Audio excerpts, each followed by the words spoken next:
Milo. Good morning, Montgomery County, and welcome to Montgomery Mosaic. I'm Brian Roberts, in for Deborah Milo this morning. Thanks so much for tuning into today's show.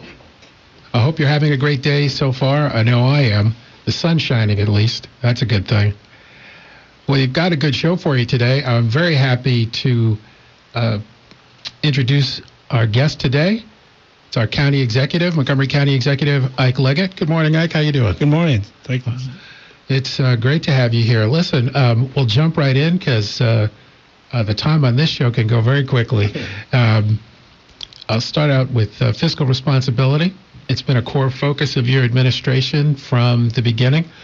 Which have been the most important elements in putting and keeping the county on a solid financial footing? Well, let's go back to examine what transpired over the last 12 years. When I arrived on the scene as county executive, we were in the midst of a budgetary challenge.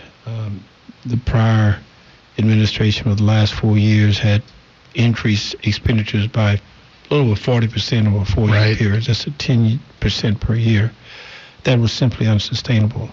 And then we were moving into the early days of the recession that added to that. And so the challenge for us was how do we maintain essential services, keep our AAA bond rating, and provide for some innovative and creative approaches and take advantage of some opportunities that were still out there. And so that was the challenge we had at that point in time.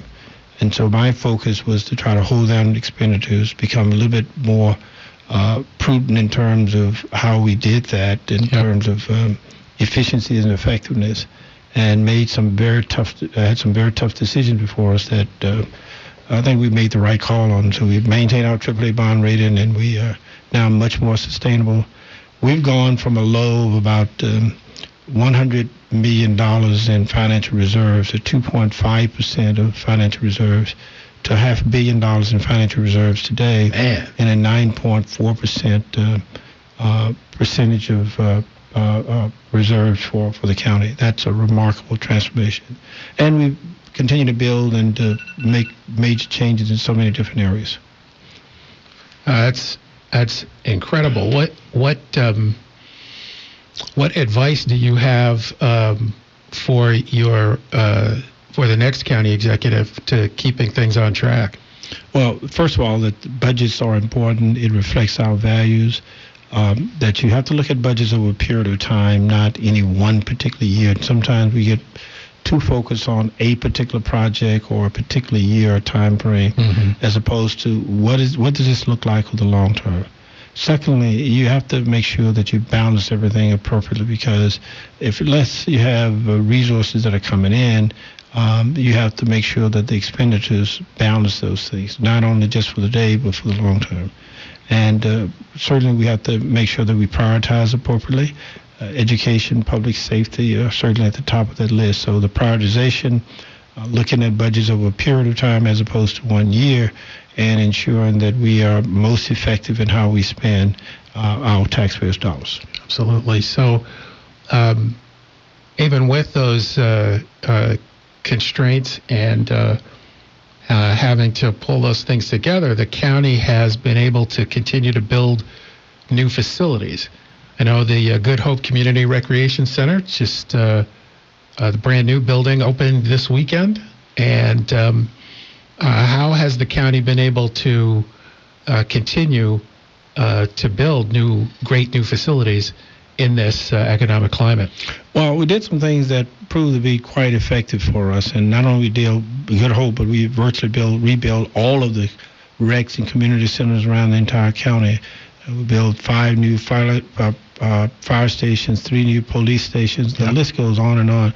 When you look at it, it's probably over 60 major projects that we constructed or revamped over the period of time. Quite major. A couple of key decisions that I made. One, that we look to try to find ways in which to better finance some of our projects in a more stretched out manner that helped us. Secondly, we took advantage, for example, of the downturn in the building industry and the recession. It was sort of somewhat counterintuitive. Oftentimes we have a recession, people decide not to do certain things because of the challenges that you face. But if you also look at the recession, the cost of construction went down considerably. The cost of borrowing, for example, was reduced significantly. Just to give you a couple of examples. Right before the recession, we built a new high school, Richard Montgomery High School. And that high school probably cost $125, $130 million or so. It was built toward the tail end of the last administration, and it was very costly. I came in, and we had hit the recession hit, and people were saying, well, let's not build, let's hold up. I said, no. This is a time when the cost is reduced, the borrowing is better. And so we built a better high school, Paint Branch High School, for about $85 million. That's almost a $50 million swing. And we got better borrowing terms in order to do so. So we took advantage of the recession and decided to build rather than to hunker down. Okay, fantastic. And there are great new facilities all over the county. In fact, Seneca Valley High School is going up near me, and they're going to double the capacity of that school, which is incredible. Speaking about education, I know you're particularly proud of the county's library system. Oh, yes. And the library system has grown. More libraries, more hours, more services. Can you talk about the role of the library system in educating county residents and how that's been an important part of your administration's work? Well, first of all, the new and improved libraries of today are not places where you just simply warehouse books. It's a place that's interactive. It's a place whereby people seek all types of services, support for jobs, programs for adults, and programs for young kids. It's a myriad of things that the libraries now offer, so it's very interactive in many ways.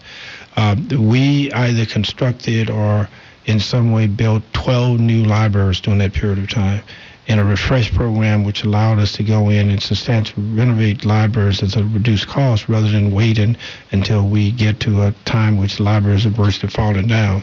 So that helped us a lot, and we basically built some new libraries: the Silver Spring Library, the Germantown Library, and Gaithersburg. Yep. As we speak now, there's a major project for a combined rec center and new library in Wheaton that would come online probably about another 6 or 7 months from now.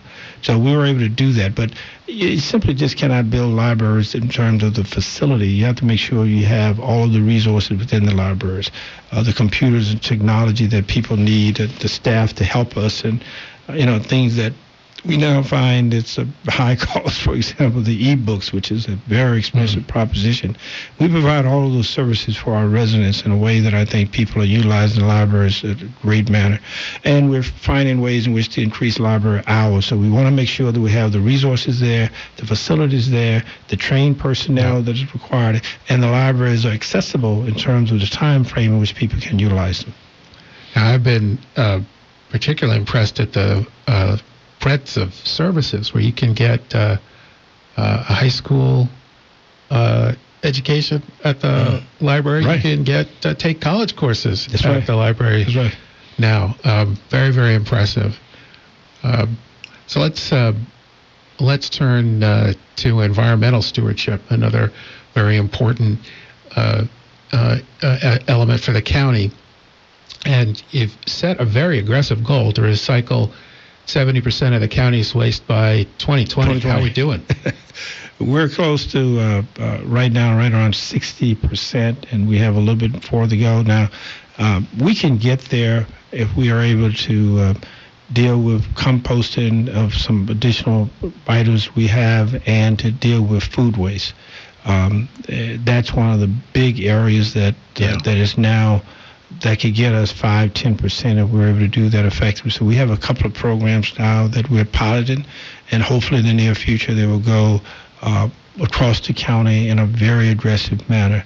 It's a challenge because we need to have facilities that will obtain or take that waste, and we need to make sure that people are really educated about the prospects of how we can get this done. And we are looking at some of our business models that we have around the county. We could do a better job in the businesses. On residential home, individual residential homes, we do exceedingly well. But we don't do as well in apartments and complexes where there are multifamily facilities all together. But in some businesses, multifamily locations, and if we are able to get the food components therein waste, I think we could get there comfortably. Okay, fantastic. And 60% is nothing to sneeze at. No, I'm sure a lot of communities would be.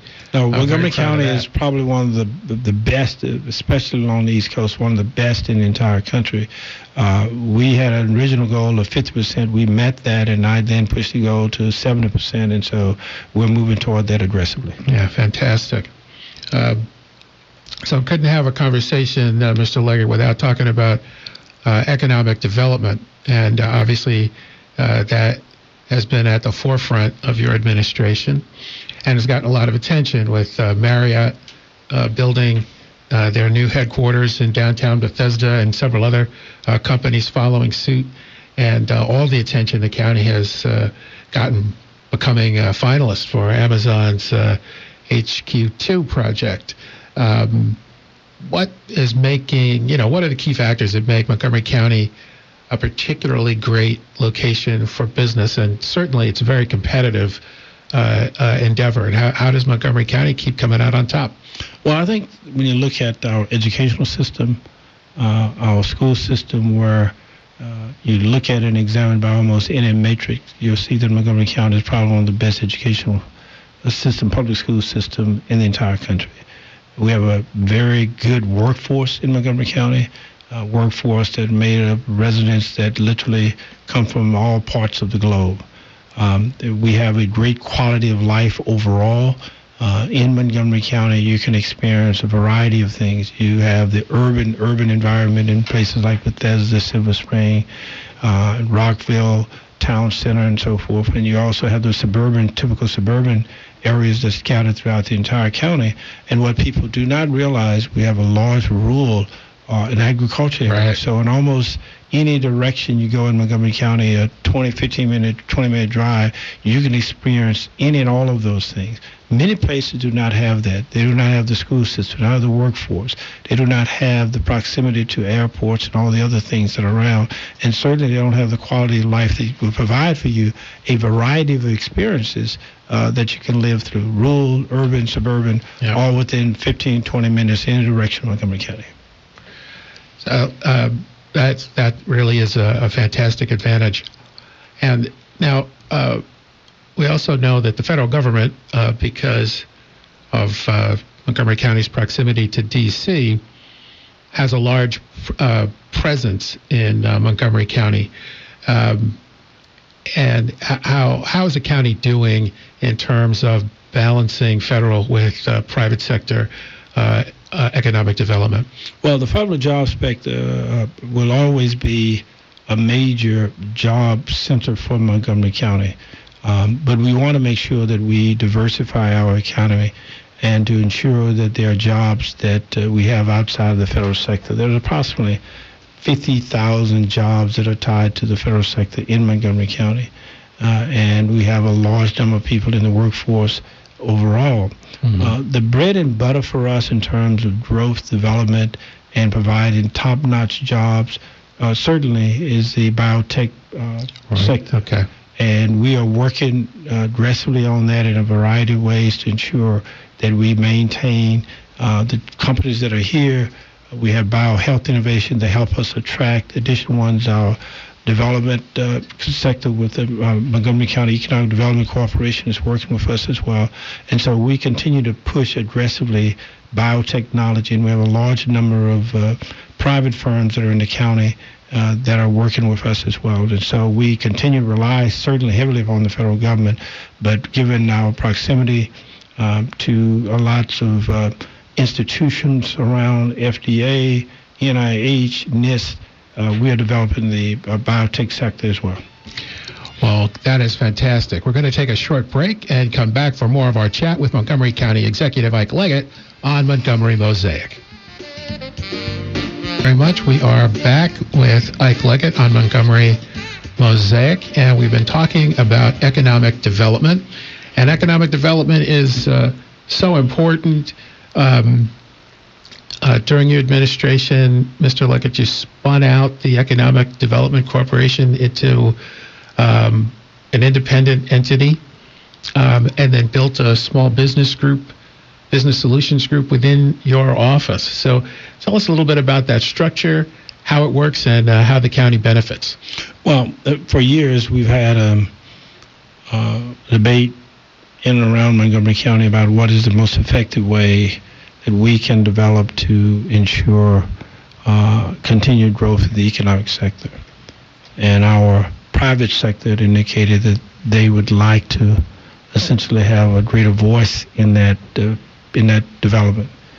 And I listened to that over a period of time, and given the competitiveness that we see around the region, how markets are changing, and listening very carefully to our business community, I finally decided that not just to give them a bigger seat at the table, but essentially give them the table and allow them to, in effect, provide us with the marketing skills that we need, the recruitment that we need, and to give us a broader perspective of how we engage our business community.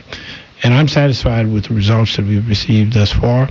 I think there's a great deal of potential for us and a great deal of opportunity working with and through the private sector. Essentially what I do is to appoint the members of that board. They, in effect, make the decisions in terms of how they want to better market the county and to make certain that we retain businesses and we, in fact, do a better job of attracting those that may want to come to Montgomery County. You see the results of that, for example, in the Amazon proposal. Mm-hmm. We have a very competitive proposal. We are one of the finalists. Amazon not only provides additional jobs, but high-quality jobs. We talked earlier about how we need to in effect, diversify from the federal government. Well, yep. This is an opportunity to do so in a very big way. You're talking about a minimum of 50,000 jobs, paying about $100,000 per job, and over a 10-year period. That's a huge shot in the arm. And so it's through those kinds of efforts in biotechnology. But I believe that the approach that we have taken is one that will prove to be satisfactory long term. And is there a different role that the Business Solutions Group plays with small business, and how do they work with the Economic Development Corporation? Well, if you think about it, I talked about a lot of the large companies, the federal sector, but the bread and butter of many of our jobs really is in the small sector. And finding ways in which to help and to energize the small business sector in Montgomery County to grow it really is a very productive way to create and expand jobs. Most jobs are by relatively small firms, and so on an aggregate, when you look at it overall, it's a fairly large number, but you look at individual companies, they're relatively small. And so we need to find ways in which to support them, find ways in which to ensure that they are viable and competitive in our marketplace, and this Business Solution Group and others will help in that endeavor.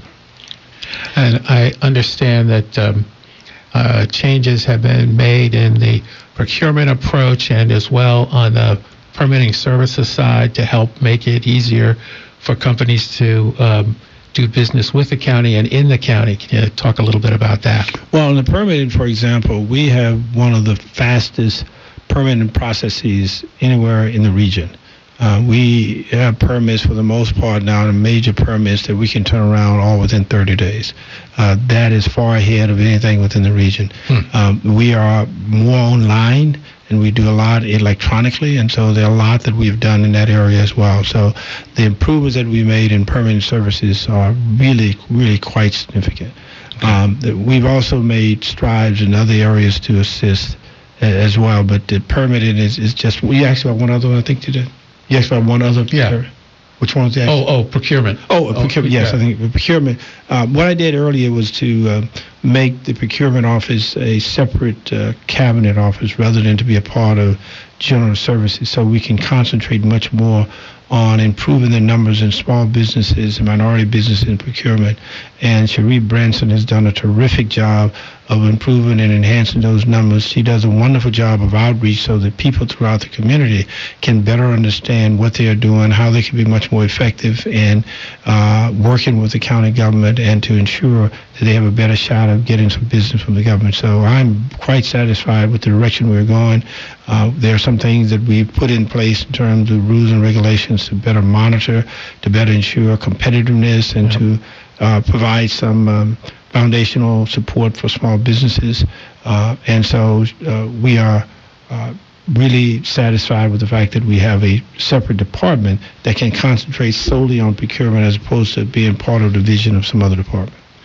Okay, and the community seems to be responding. There was quite a crowd at the procurement forum last week. Yeah.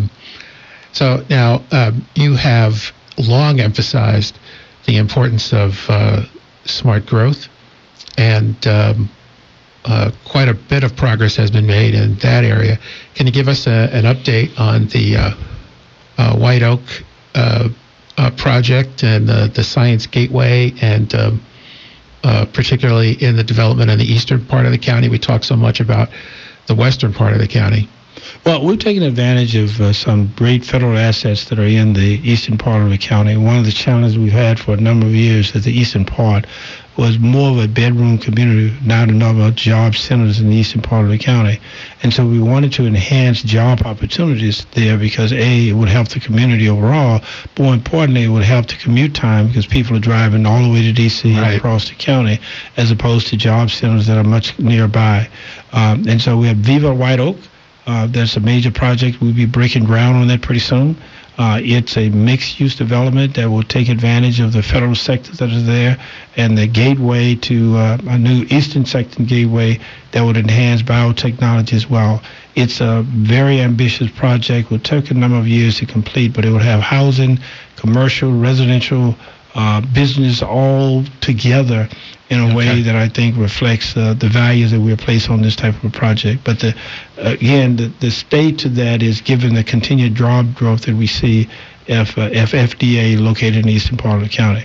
There are other major projects that are ongoing as we speak in Wheaton, for example, and White Flint. So we have White Flint and White Oak. Yep. But when you talk about the development, here's one that people failed to overlook that I think really made a good impact for us, and that's the Shady Grove area. What we did for what I call my Smart Growth Initiative, we had a large number of federal county facilities located adjacent to the Shady Grove Metro. Yep. Some of the most valuable land in the entire county we were using for warehousing, parking, and a number of other things that really was not conducive for today. In addition to that, we had a public safety training academy right in the heart of the R&D community. So my view was to take all of those projects, relocate them, take the monies that we can get for turning this into private development, use that money to replenish and to build new projects. We have successfully transitioned a great deal of that, and we are now beginning to reap the benefits of having tax-supported